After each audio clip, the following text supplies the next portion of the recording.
Yeah. I have one concern. There are 4 regions. What things does the store before it ends?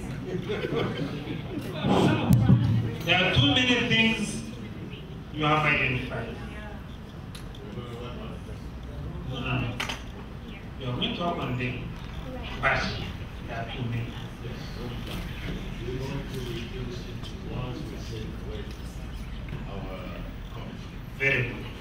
So, we don't take them, but we need them in 7 days to finalize with USID to give us a go-ahead.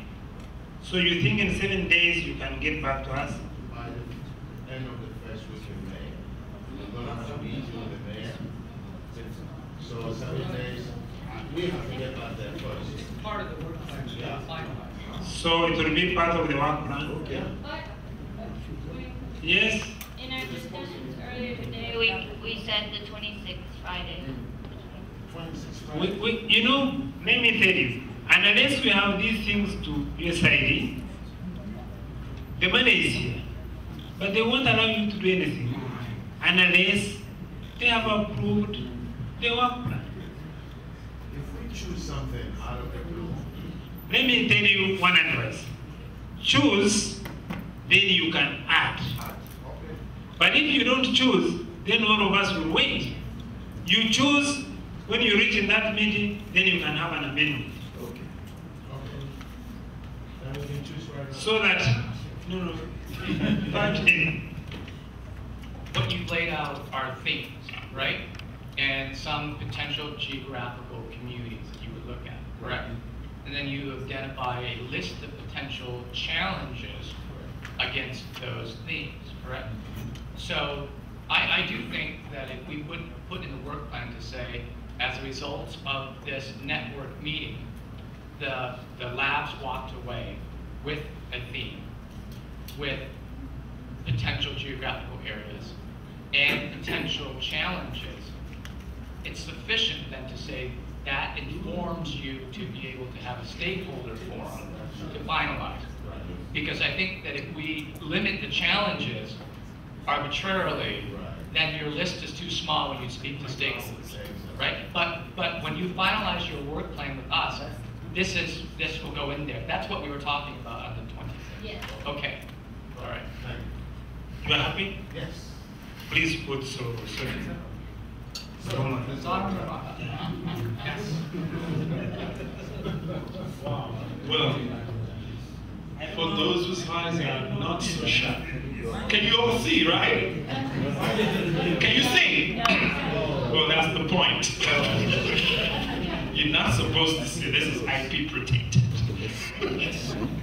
I'll try to walk you through this.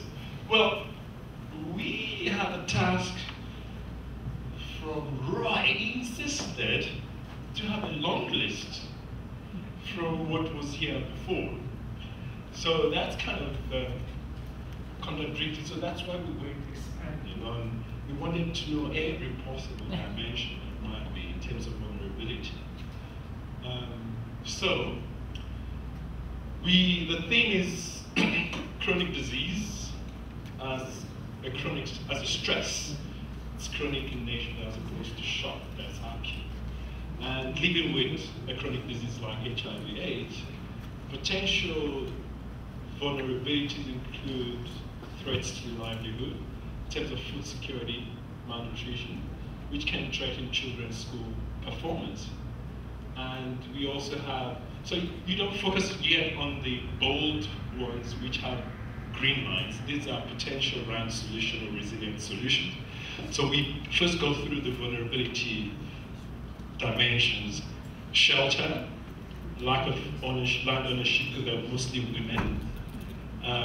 So they don't have that extra security for production.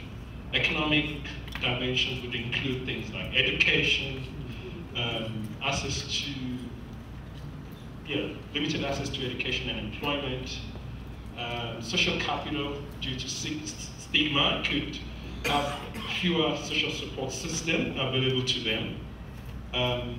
Because they are women in particular, they carry, can you see? My system. Caregiving, yeah, they carry major caregiving burden, so that's kind of compromised in a periodic time when they are ill. Mostly girls, and sometimes they are forced to, in order to keep livelihood, to go into sexual work, and complicates the situation further, and it would spread in this society.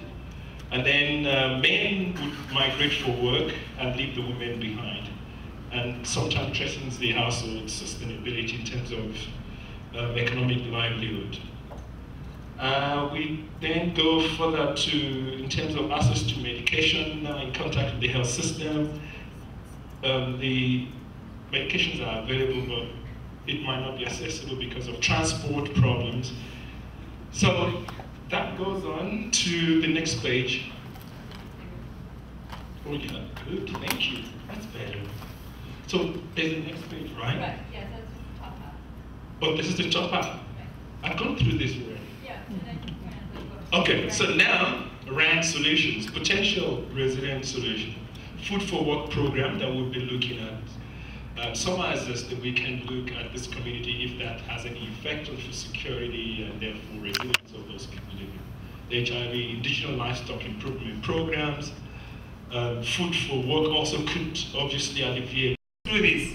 Ghana, we are going to sit with you.